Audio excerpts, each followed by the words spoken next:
O inverno chega subitamente ao Alasca e paralisa esta vasta planície desértica setentrional durante mais de 6 meses.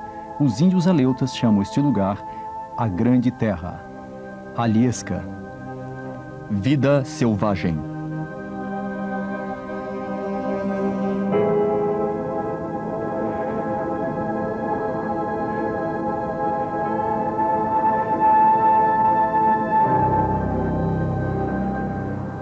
O inverno é uma longa e dura prova de sobrevivência para as plantas e os animais. O manto de neve e as temperaturas abaixo de zero permanecem durante mais de 6 meses. Em setembro, à medida que o inverno começa, os alces da América se reúnem para o acasalamento que decidirá que machos serão os genitores da próxima geração.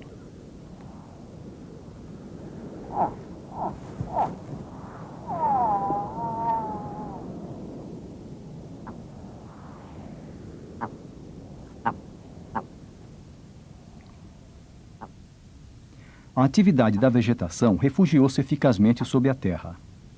As plantas sobrevivem armazenando açúcar em suas raízes.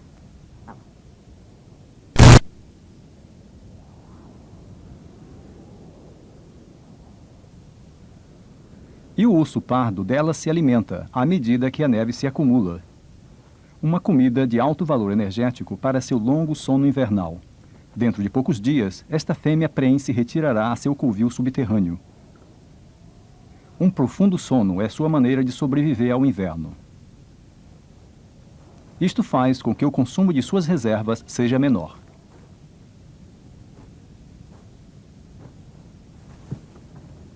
Os alces da América são os maiores cervídeos do mundo.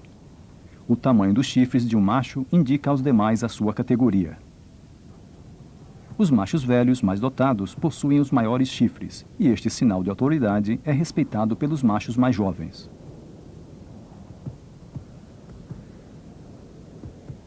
O macho dominante de uma zona atrai em torno de si um harém de fêmeas.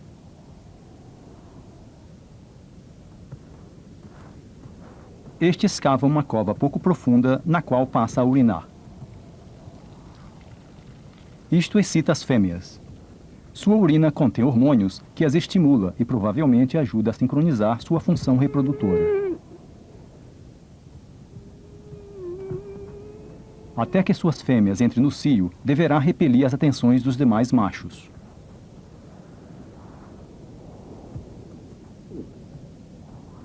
Os machos rivais, com chifres igualmente imponentes, representam um desafio sério ao seu domínio, aos quais deverá responder com investidas frontais.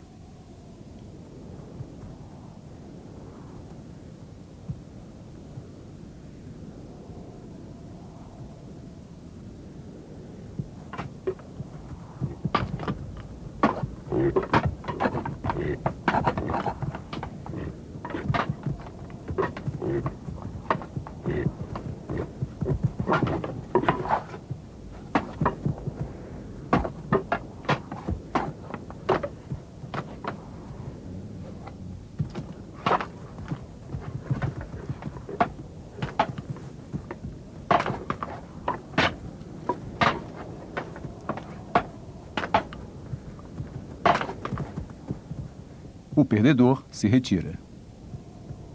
Os combates são uma prova de força para decidir que macho se acasalará com o harém de fêmeas. O macho vencedor comprova cuidadosamente a disposição sexual de uma de suas fêmeas. Sentir o seu cheiro faz parte do ritual.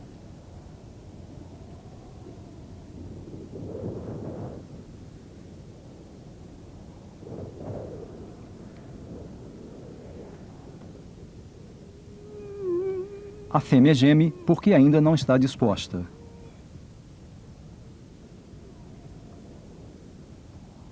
Uma fêmea receptiva permanece indecisa. O macho dá suaves golpes nas ancas com o queixo. As fêmeas só se encontram no cio durante 24 horas e se acasalam apenas uma vez ao ano. A cópula acaba em segundos. O alce da América vive principalmente nas zonas florestais.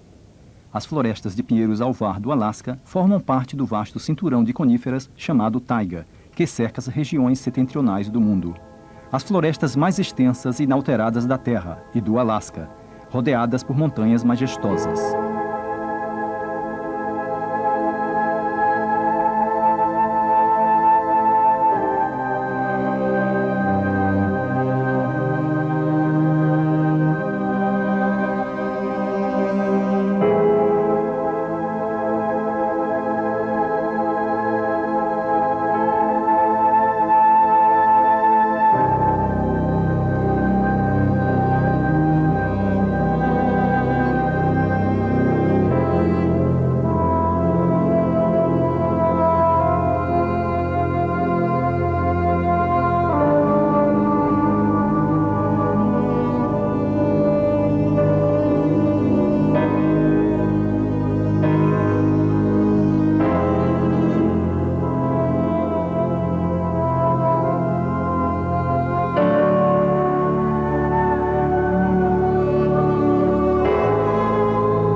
No período mais frio da era glacial, há 17 mil anos, grande parte da América do Norte ficou coberta por geleiras, indicadas aqui em azul. Com a sua chegada, os animais e as plantas foram aniquilados ou empurrados em direção ao sul. Entretanto, no Alasca, as escassas nevadas evitaram que o gelo cobrisse duas grandes zonas que serviram de refúgio. Nestes refúgios, animais como o alce da América sobreviveram e tornaram a colonizar o norte quando as geleiras desapareceram. O que antes foi o refúgio norte é agora a planície ártica, planícies geladas da tundra que se estendem até o Oceano Glacial Ártico. A Cordilheira de Brooks separa a planície ártica do outro antigo refúgio da era glacial, o interior do Alasca. Aprisionado entre duas grandes cadeias montanhosas, está coberto em sua maior parte por florestas de pinheiros. O caribu, da mesma maneira que o alce da América, sobreviveu nas zonas livres das geleiras do Alasca. Agora, à medida que o inverno se impõe, emigram para o sul, saindo do declive ártico para o relativo abrigo das florestas do interior. Aqui estão em contínuo movimento em busca de comida, principalmente o líquen, que cobre boa parte do solo do interior. Estes estão extraordinariamente protegidos contra o penetrante frio por um grosso pelo invernal. Já em outubro, a perdiz branca quase que acabou de completar a substituição de sua plumagem. Possui uma dieta altamente especializada. Consiste quase em sua totalidade em brotos de salgueiro. Os salgueiros atarracados são os arbustos mais comuns e frutíferos das regiões setentrionais e a perdiz branca adaptou-se para explorar esta abundante fonte de alimento. Alimentam-se principalmente no solo e evitam voar. Deste modo, economizam energia. Estas se encontram à vontade na neve.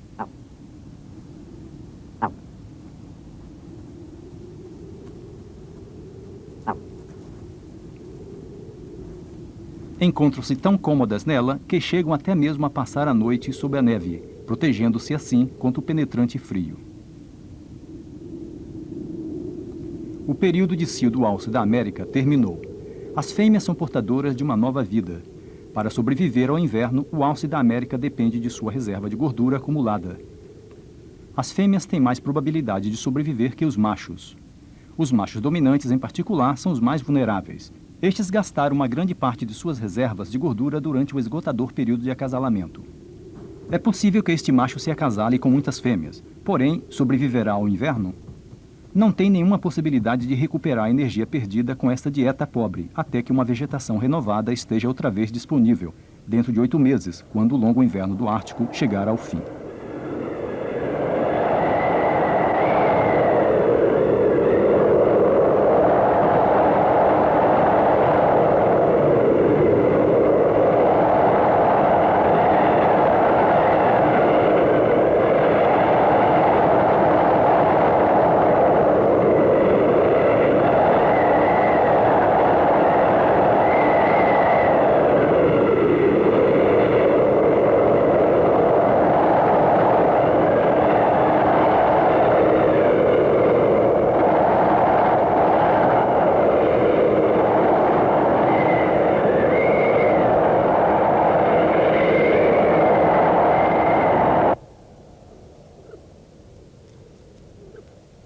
De modo surpreendente, os lemingues marrons permanecem ativos sob a neve. Escavam túneis através da neve em busca de comida. A camada desta os protege do forte vento e do penetrante frio externo, onde a temperatura do ar pode alcançar até 60 graus negativos. Sob a neve, a temperatura raramente desce abaixo de zero. Os casulos do algodãozinho constituem para os lemingues um importante alimento durante o inverno. Foram desenvolvidos pela planta antes que o frio intenso chegasse e estes estão cheios de elementos nutritivos.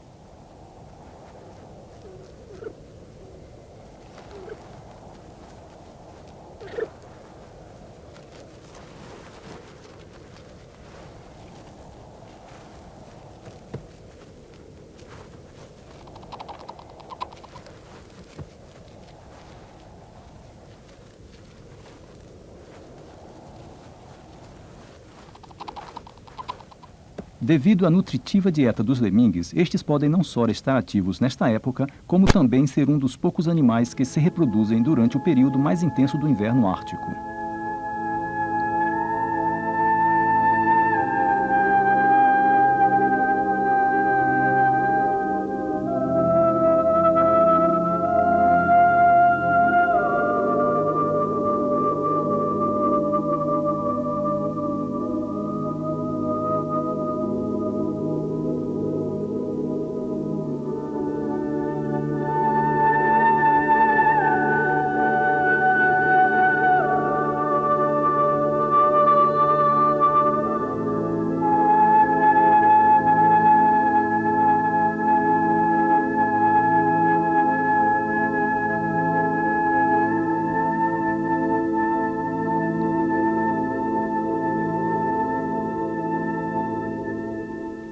Três semanas depois, a vida chega ao abrigo sob a neve.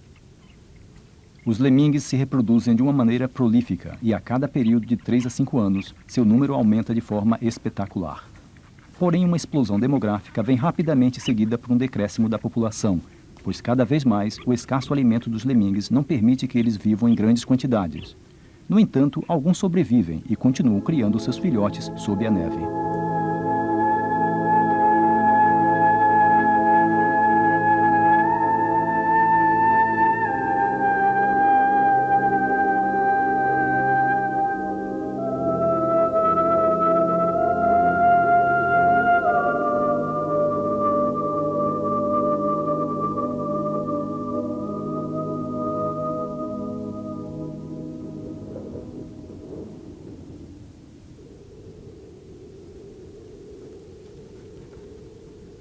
Chegou abril e os dias vão ficando rapidamente cada vez mais longos. O caribu ártico começa sua migração em direção ao norte. Esta é sua expedição mais urgente. À frente vão as fêmeas prenhas, que deverão percorrer centenas de quilômetros até a planície ártica, onde nascerão seus filhotes. O que realmente provoca o começo da migração representa ainda um mistério. Porém, a textura da neve parece jogar um papel decisivo.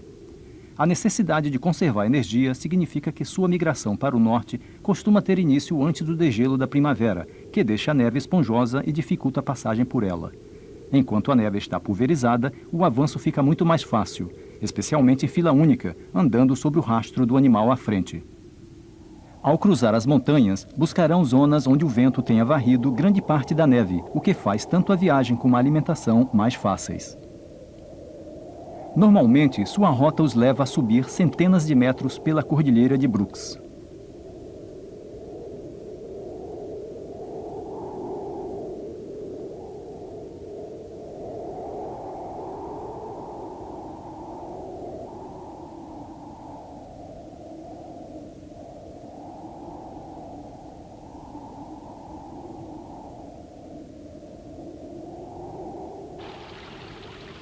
O calor da primavera vai liberando paulatinamente a terra da neve.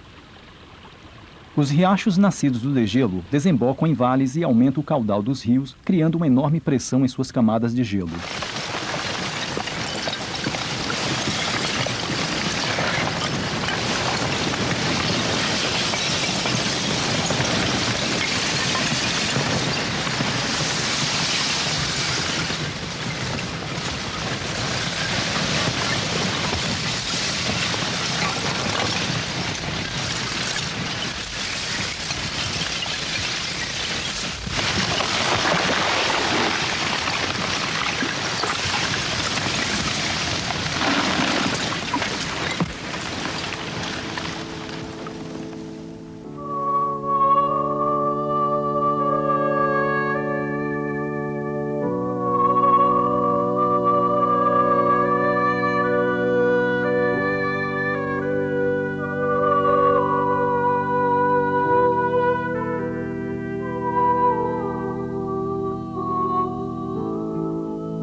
As flores do salgueiro. Esta é uma das primeiras plantas a responder aos dias cada vez mais longos da primavera. A perdiz branca continua se alimentando dos salgueiros, porém agora prefere os amentilhos. Estes contêm mais açúcar que os casulos. Os grupos de perdizes brancas do inverno se dispersaram. Agora, cada macho estabelece e proclama seu território.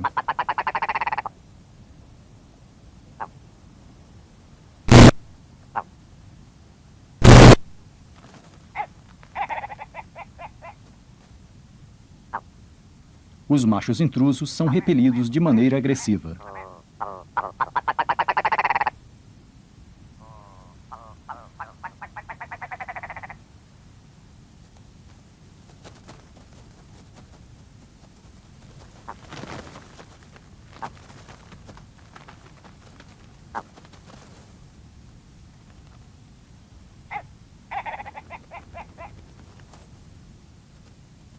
O macho vencedor volta com sua fêmea. Esta mudou rapidamente sua plumagem, por uma de camuflagem que se confunde com o terreno no qual, em pouco tempo, fará seu ninho.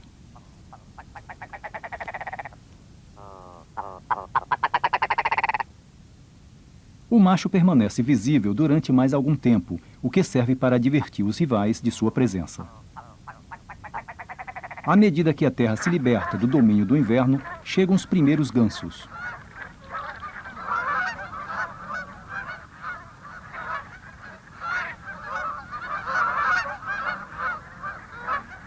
Estes encabeçam uma massiva afluência de aves migratórias, que vêm aqui para procriar.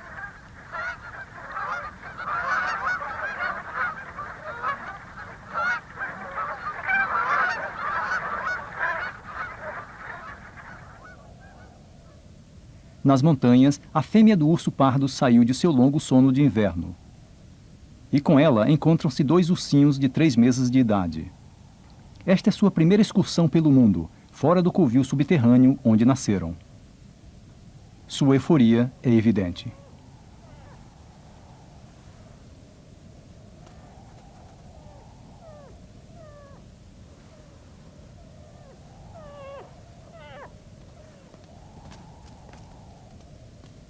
Os ursos pardos comem quase de tudo. Sua dieta varia com as estações ao encontrar disponível um tipo de comida diferente.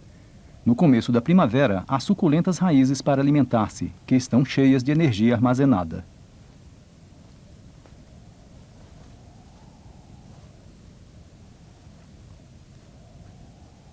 Durante os primeiros meses, permanecem nas terras altas, evitando os vales e os ursos machos que preferem alimentar-se ali.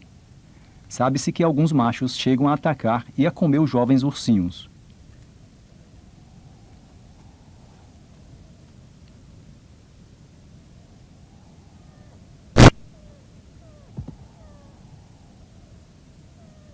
É uma mãe muito atenciosa.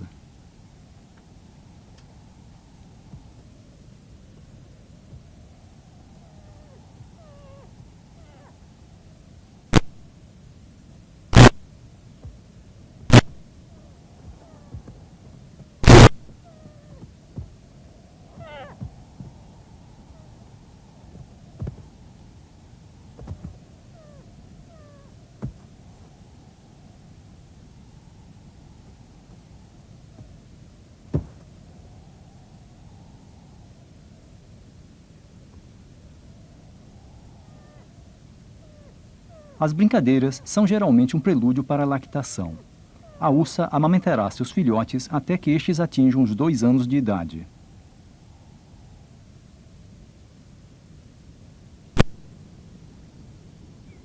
Nos vales, uma exuberante vegetação brota no início do verão.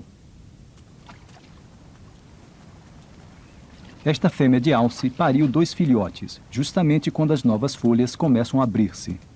Precisamente agora que necessita muito mais alimento para ela e para suas crias.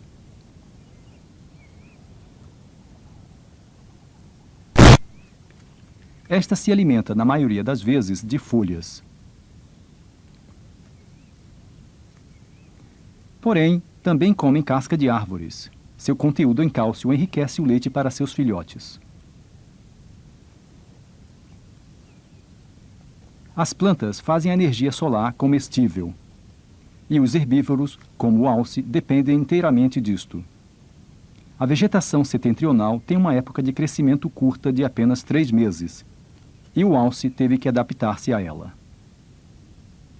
Devem comer constantemente, não só para prover-se de suas necessidades energéticas diárias, como também para repor suas reservas de gordura, que são vitais para sobreviver no inverno. Neste curto período, devem comer para todo o ano. Os filhotes do alce permanecem junto à sua mãe. Apesar do tamanho, ainda são vulneráveis aos predadores.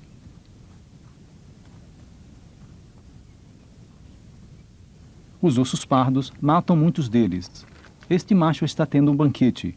Comerá tudo, exceto a pele e as patas.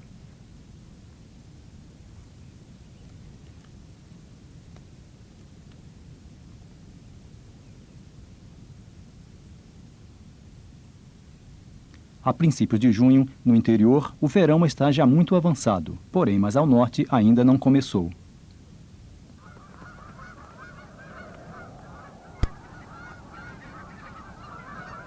Os gansos estão perto do final de sua viagem para o norte, voando entre picos de até 3.000 metros e cruzando a grande barreira da Cordilheira de Brooks.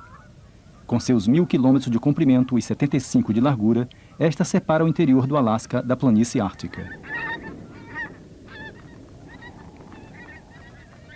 Os gansos chegaram às áreas de nidificação da tundra, desafiando as nevadas primaveris desde as longínquas terras do México. Vêm atraídos pela promessa de abundante comida no verão e devem incubar a tempo os seus ovos para tirar o máximo de proveito.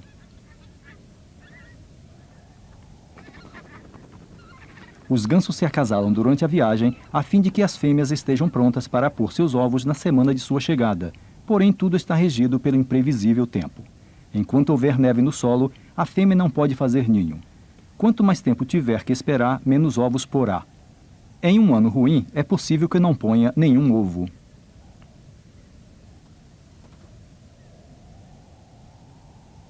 A fêmea prenha do caribu cruzou também a Cordilheira de Brooks e chegou à planície ártica para ter os seus filhotes. Após o derretimento da neve, boa parte da planície ártica ficou inundada pela água. A uns 30 centímetros debaixo da superfície, o solo está permanentemente congelado. É o permagel, que a profundidade de 600 metros é tão duro quanto o cimento. A fina camada de terra se quebra durante o degelo e volta a congelar no inverno seguinte. A água derretida não pode atravessar o permagel e fica estancada em inumeráveis lagoas e lagos. Toda esta água superficial é de grande importância para uma diminuta forma de vida. Milhões de larvas de mosquito saíram dos ovos que sobreviveram ao inverno, congelados sob a neve e o gelo.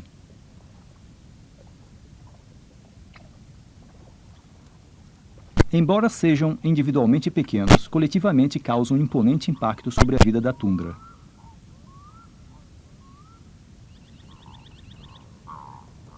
Praticamente todos os filhotes do caribu nascem com uma semana de diferença entre eles.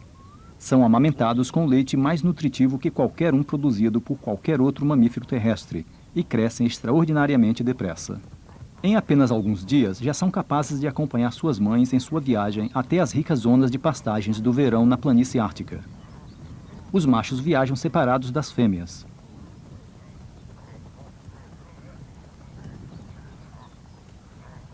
Porém, agora, todos se reúnem para alimentar-se durante as longas horas diurnas. Com apenas 3 meses para completar seu ciclo vital, a vegetação da tundra cresce rapidamente, até mesmo sobre o solo gelado pelo permagel. Seu rápido crescimento se deve a que, durante a maior parte desta época, o sol nunca se põe.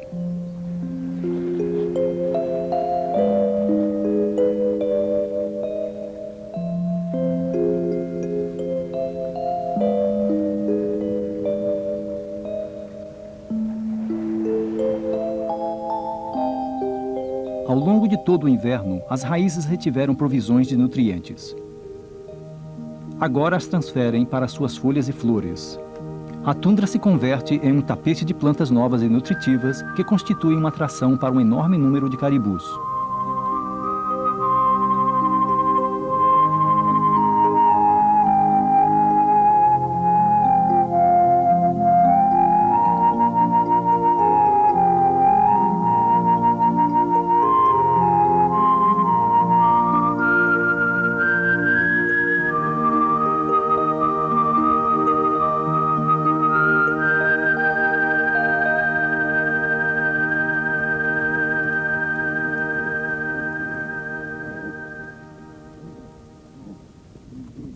Podem chegar a juntar-se até 200 mil caribus sob a planície ártica. Todos eles migram milhares de quilômetros para reproduzir-se.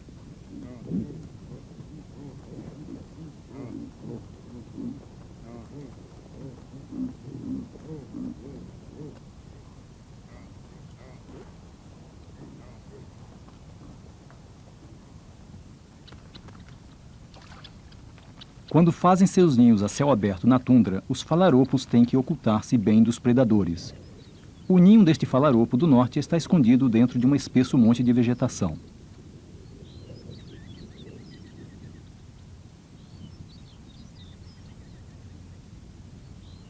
Outras aves estão perfeitamente camufladas, como os andarrios. Para evitar atrair excessivamente a atenção dos predadores, o andarrio se aproxima do seu ninho andando cautelosamente, em vez de voar diretamente para ele.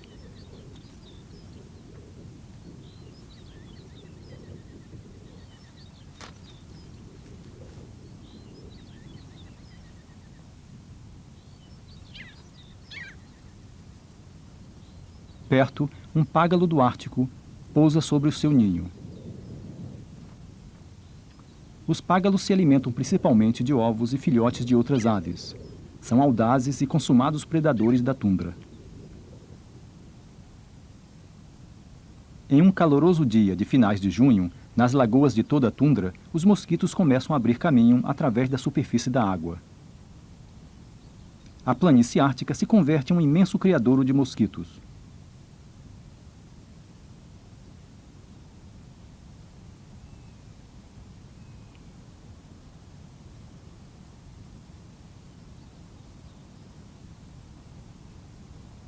Em poucas horas, a tundra é coberta por uma praga de milhões deles.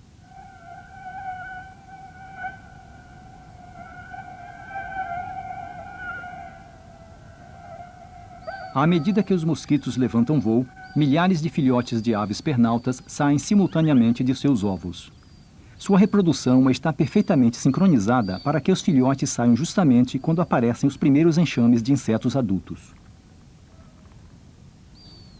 Os filhotes de vira-pedras também já saíram do ovo e, de forma similar aos filhotes da ave pernalta, devem aprender imediatamente a viver com seus próprios meios. Nunca são alimentados por seus pais, ainda não podem voar e não têm as extraordinárias habilidades de exploração dos adultos. Todos estes diferentes filhotes dependem por completo da presença imediata e acessível de insetos, principalmente de mosquitos, que podem ser encontrados facilmente em meio à vegetação. A abundância de insetos explica a razão pela qual tanta diversidade de aves pernaltas voam tão longe para reproduzir-se na planície ártica. Esta tarambola dourada voou mais de 12 mil quilômetros desde a Argentina para criar a sua ninhada aqui.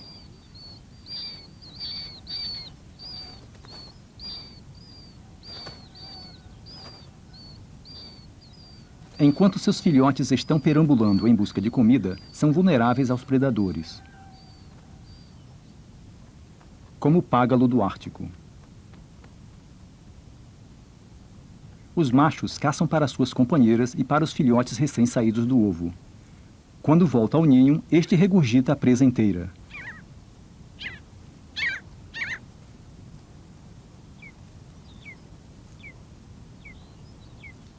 Esta é grande demais para alimentar diretamente os filhotes. Desta forma, a fêmea tritura em pedaços que ela imediatamente engole.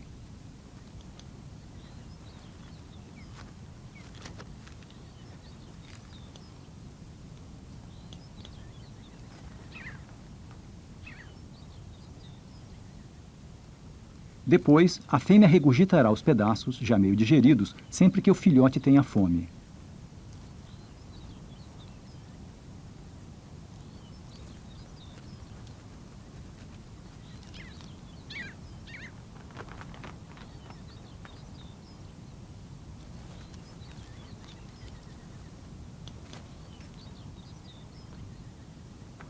O macho tem que trabalhar muito para satisfazer o apetite dos filhotes.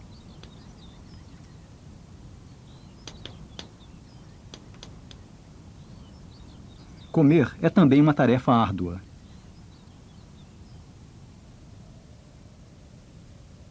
Este é o território dos gerifaltes.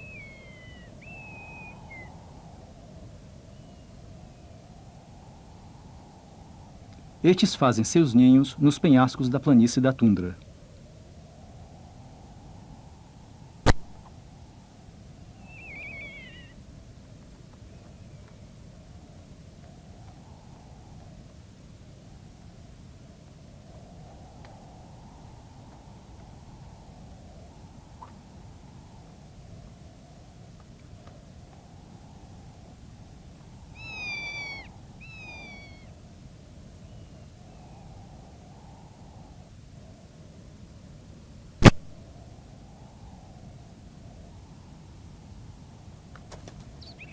A fêmea pousa sobre um penhasco e protege seus filhotes dos raios do sol do verão. A fêmea espera o seu companheiro, que está fora caçando. Este chega com uma presa em suas garras.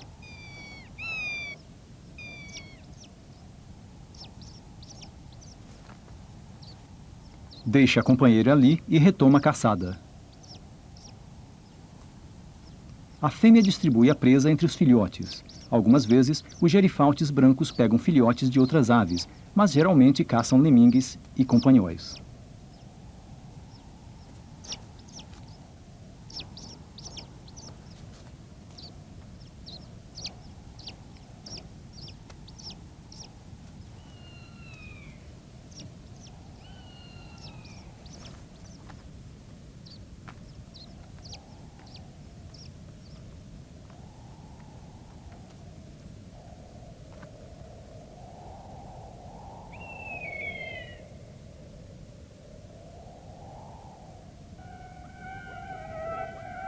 Nas planícies, os mosquitos continuam surgindo. No curto verão ártico, tem o tempo justo para completar seu ciclo vital. As fêmeas dos mosquitos requerem uma comida rica em sangue para acelerar o amadurecimento dos ovos no seu interior. Os mosquitos continuam revoando nos dias aprazíveis e quentes, e sem vento que os perturbe, pousam sobre os caribus, os quais debandam a correr em busca de alívio para a intolerável irritação produzida por milhares de picadas. Em plena temporada dos mosquitos, um caribu pode perder até 1 litro de sangue por semana. O seu sossego se vê tão interrompido que podem chegar a desnutrir-se e a debilitar-se.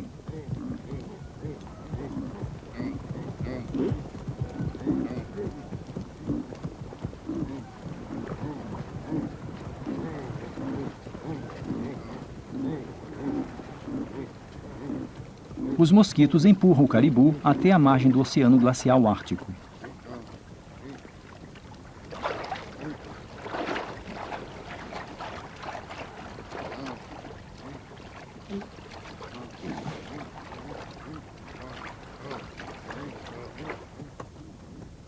Aqui, o frio e o vento arrancam a derretida placa de gelo, ajudando a dispersar os mosquitos.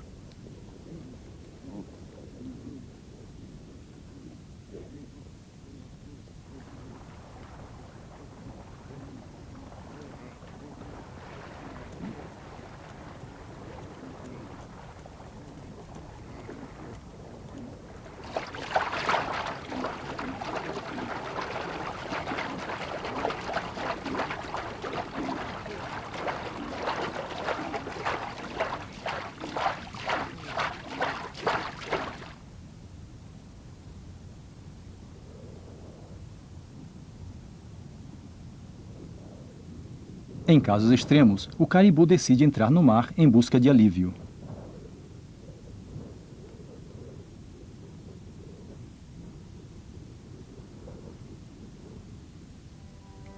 Os dias mais curtos assinalam o final da breve época de floração. Agora, as plantas devem produzir suas sementes, como o algodãozinho.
Os mosquitos puseram seus ovos e morreram.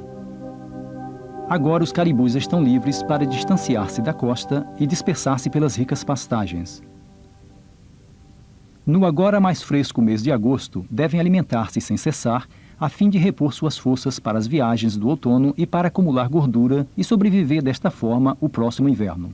Lentamente tomam rumo sul em direção ao interior, aprendendo o caminho de volta através dos contrafortes da Cordilheira de Brooks.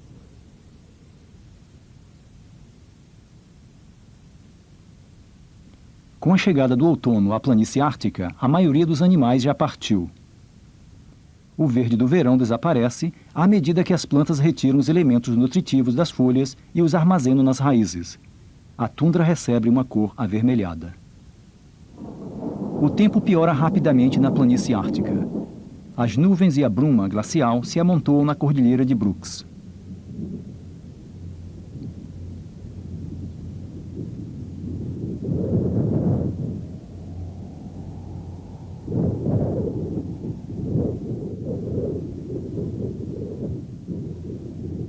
Durante um curto período, as montanhas protegerão o interior do começo do inverno.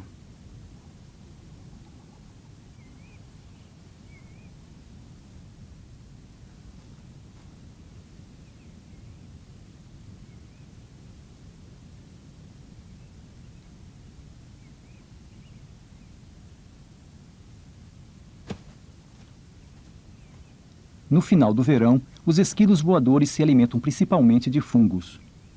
Sob o solo da floresta, crescem uns fungos muito curiosos chamados trufas. Como estão sob a terra, não podem dispersar seus esporos pelo ar.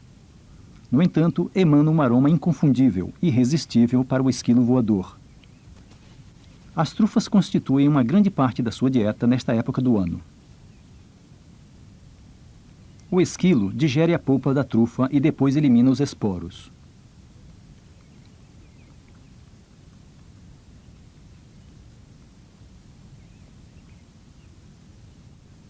As trufas, da mesma maneira que muitos outros fungos da floresta, são essenciais para o perfeito desenvolvimento das árvores.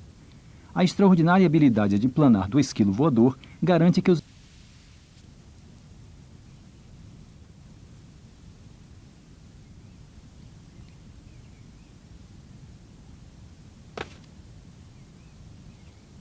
Deste modo, o esquilo voador ajuda a manter a saúde da floresta, da qual depende a sua própria sobrevivência.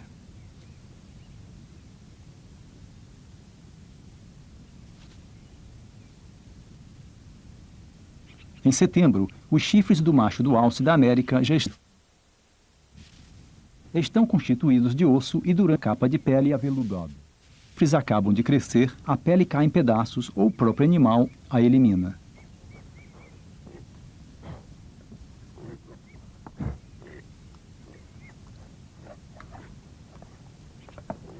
Dois machos lutam de brincadeira e desta forma se preparam para os duelos transcendentais do acasalamento que começa no outono.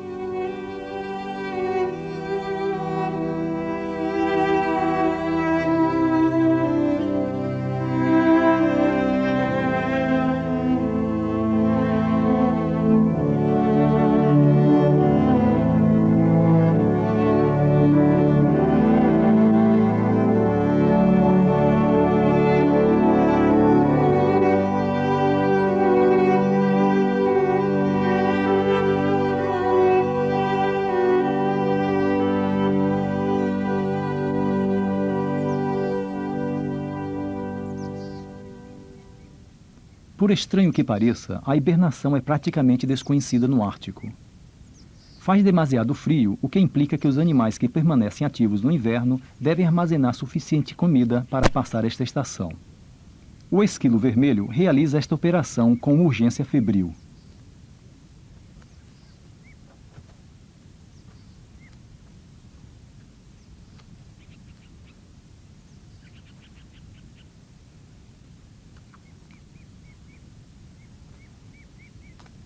Cortam milhares de pinhas dos pinheiros para seu aprovisionamento alimentício de inverno, jogando-as do topo das árvores.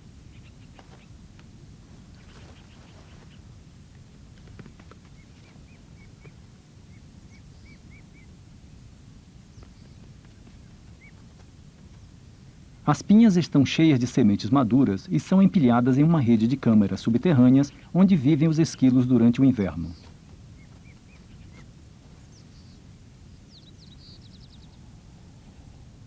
Nas montanhas, uma ochotona, parente próximo ao coelho, está também ocupada, preparando-se para o inverno, porém sempre alerta aos predadores, como a águia dourada.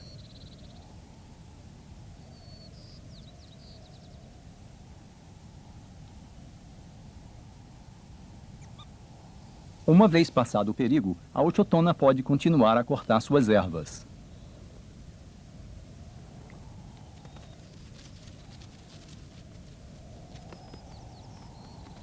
Transporta cada porção à sua casa, situada sob um monte de pedras. Aqui, arruma a erva cortada em pilhas soltas. Deve reunir suficiente vegetação para que dure cerca de 8 meses. Revira a sua colheita para que o sol a seque e depois armazena no fundo da sua cova. A frente de neve desce, arrastando-se inexoravelmente do alto das montanhas à medida que o outono avança. O urso pardo explora as ladeiras das montanhas em busca de comida. Desde que nasceram na primavera, os ursinhos aumentaram muito de tamanho e cresceu uma grossa pele de inverno. Dormirão com ela no covil este inverno antes de sair no ano que vem para sobreviverem por si próprios. As bagas são essenciais para o urso pardo, pois são ricas em açúcar que pode ser facilmente convertido em grossas camadas de gordura.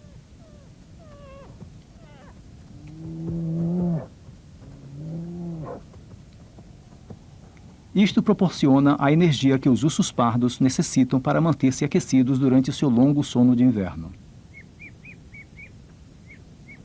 Agora que já cruzaram a cordilheira de Brooks, o caribu se dirige para o interior.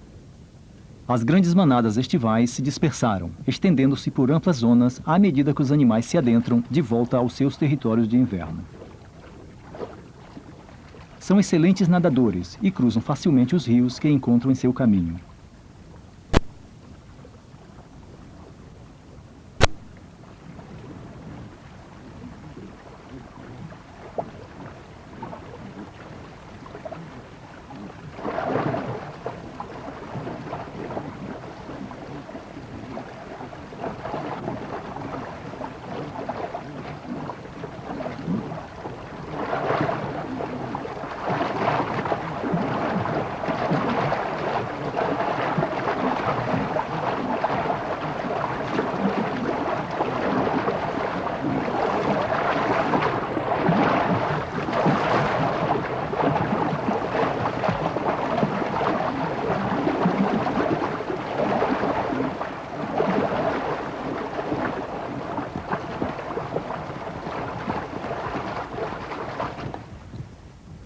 O caribu necessita muito espaço para sobreviver e cobrir enormes distâncias em sua interminável busca de alimento.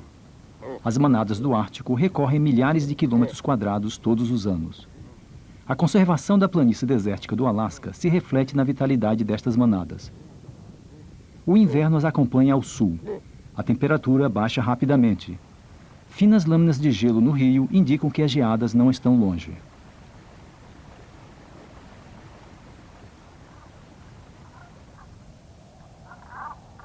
Em outubro, milhares de aves aquáticas, como estes patos do Canadá, passam a noite nas abrigadas zonas costeiras do sul do Alasca, depois de abandonar as suas áreas de nidificação na tundra.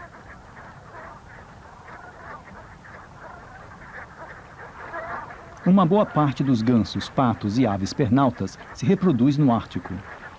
Não há outro lugar na Terra que proporcione tanta atividade vegetal, nem tanta explosão de vida de insetos, e isto é o que permite a criação dos seus filhotes. Os gansos descansam e se alimentam aqui por pouco tempo, antes de continuar sua migração em direção às terras do sul.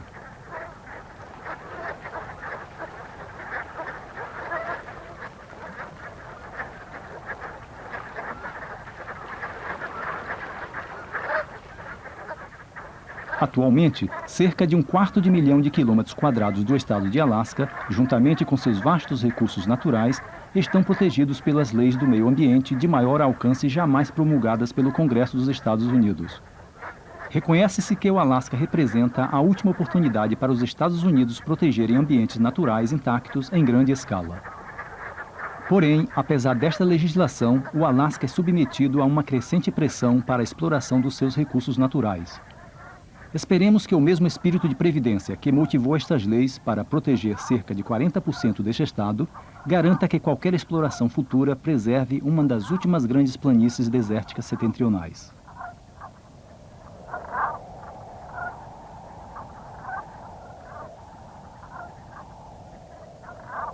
Os gansos voam, se afastando do inverno, abandonando o que por enquanto se pode chamar com acerto a Grande Terra, Alyeska.